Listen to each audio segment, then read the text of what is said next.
हम असम की मान मर्यादा बढ़ाने वाले हर काम को प्राथमिकता देते हैं, लेकिन भाइयों बहनों, भाजपा जब ये काम करती है तो सबसे ज्यादा तकलीफ कांग्रेस को होती है। आपको याद होगा जब हमारी सरकार ने भूपेंद्र दा को भारत रत्न दिया था तो कांग्रेस ने खुलकर उसका विरोध किया था। कांग्रेस के राष्ट्रीय अध्यक्ष ने कहा था कि मोदी नाचने गाने वालों को भारत रत्न दे रहा है। मुझे बताइए, ये भूपेंद्र दा का अपमान है कि नहीं है? कला संस्कृति का अपमान है कि नहीं है? असम का अपमान है कि नहीं है? ये कांग्रेस दिन रात करती है अपमान करना। हमने असम में सेमीकंडक्टर यूनिट लगवाई तो भी कांग्रेस ने इसका विरोध किया। आप मत भूलिए, यही कांग्रेस सरकार थी जितने इतने दशकों तक टी कम्युनिटी के भाई बहनों को जमीन के अधिकार नहीं मिलने दिए। बीजेपी की सरकार ने उन्हें जमीन के अधिकार भी दिए और गरिमापूर्ण जीवन भी दिया। और मैं तो चाय वाला हूं, मैं नहीं करूंगा तो कौन करेगा? ये कांग्रेस अब भी देश विरोधी सोच को आगे बढ़ा रही है। ये लोग असम के जंगल जमीन पर उन बांग्लादेशी घुसपैठियों को बसाना चाहते हैं जिनसे उनको वोट बैंक मजबूत होता है। आप बर्बाद हो जाए उनको इनकी परवाह नहीं है, उनको अपनी वोट बैंक मजबूत करनी है। कांग्रेस को असम और असम के लोगों से, आप लोगों की पहचान से कोई लेना देना नहीं है।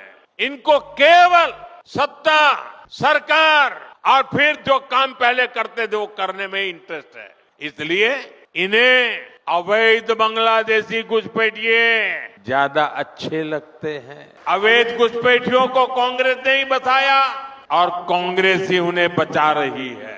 इसलिए कांग्रेस पार्टी वोटर लिस्ट के शुद्धिकरण का विरोध कर रही है। तुष्टीकरण और वोट बैंक के इस कांग्रेसी जहर से हमें असम को बचा कर रखना है। मैं आपको एक गारंटी देता हूं, असम की पहचान और असम के सम्मान की रक्षा के लिए भाजपा, बीजेपी फौलाद बनकर आपके साथ खड़ी है। भाजपा की डबल इंजन सरकार गरीबों, आदिवासियों, युवाओं और महिलाओं की सरकार है। इसलिए हमारी सरकार असम और नॉर्थ ईस्ट में दशकों की हिंसा खत्म करने में जुटी है। हमारी सरकार ने हमेशा असम की पहचान और असम की संस्कृति को सर्वोपरि रखा है। भाजपा सरकार असमिया गौरव के प्रतीकों को हर मंच पर हाईलाइट करती है। इसलिए हम गर्व से महावीर लसित बोरफुकन की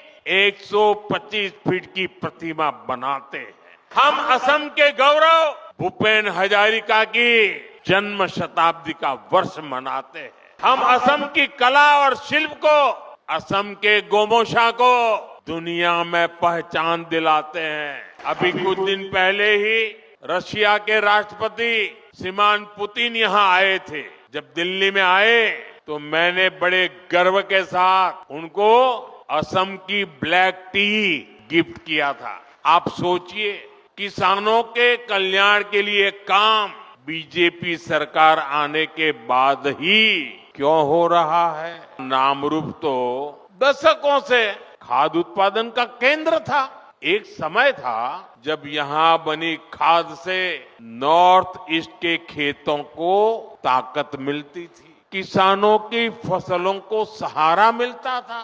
जब देश के कई हिस्सों में खाद की आपूर्ति चुनौती बनी, तब भी नामरूप किसानों के लिए उम्मीद बना रहा। लेकिन पुराने कारखानों की टेक्नोलॉजी के समय के साथ पुरानी होती गई और कांग्रेस की सरकारों ने कोई ध्यान नहीं दिया। नतीजा ये हुआ कि नामरूप प्लांट की कई यूनिट्स इसी वजह से बंद होती गई। पूरे नॉर्थ ईस्ट के किसान परेशान होते रहे, देश के किसानों को भी तकलीफ हुई, उनकी आमदनी पर चोट पड़ती रही, खेती में तकलीफें बढ़ती गई। लेकिन कांग्रेस वालों ने इस समस्या का कोई हल ही नहीं निकाला। वो अपनी मस्ती में ही रहे। आज हमारी डबल इंजन सरकार कांग्रेस द्वारा पैदा की गई उन समस्याओं का समाधान भी कर रही है। साथियों, असम की तरह ही देश के दूसरे राज्यों में भी खाद की कितनी ही फैक्ट्रियां बंद हो गई थी। आप याद करिए, तब किसानों के क्या हालत थे। यूरिया के लिए किसानों को लाइनों में लगना पड़ता था। यूरिया की दुकानों पर पुलिस लगानी पड़ती थी। पुलिस किसानों पर लाठी बरसाती थी।